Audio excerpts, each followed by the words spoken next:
তো বন্ধুরা, গল্প উপকথে তোমাদের সকলকে স্বাগত জানাই। আজ আমরা যে গল্পটি শুনবো সেটি হলো অতি চালাকির ফল। এক ছিল বণিক। সে হাটে হাটে ঘুরে লবণের ব্যবসা করত। তার ছিল এক গাধা। সেই গাধার পিঠে লবণের বোঝা চাপিয়ে বণিক হাটে হাটে ঘুরত। ভারী লবণের বোঝা বইতে গাধার খুবই কষ্ট হতো। হাটের পথে ছিল একটা সাঁকো। সেই সাঁকো পার হয়ে হাটে যেতে হতো। একদিন সেই সাঁকো পার হতে গিয়ে গাধা পা পিছলে জলে পড়ে গেল। গাধার পিঠে ছিল লবণের ভারী বস্তা। জলে পড়ে বস্তার লবণ গলে অনেকখানি লবণ বেরিয়ে গেল। বণিক গাধাকে জল থেকে তুলে আবার পথ চলতে লাগলো।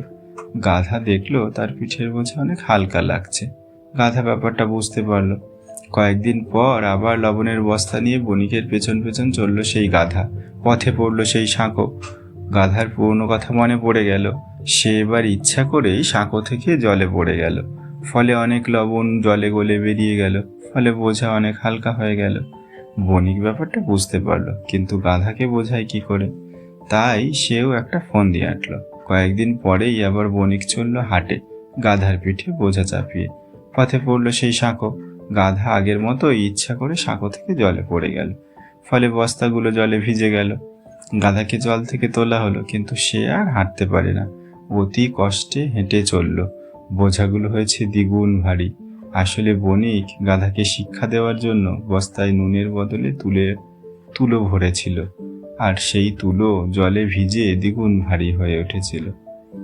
তো এই গল্প থেকে আমরা কি শিখলাম? একই চালাকি সব সময় খাটে না।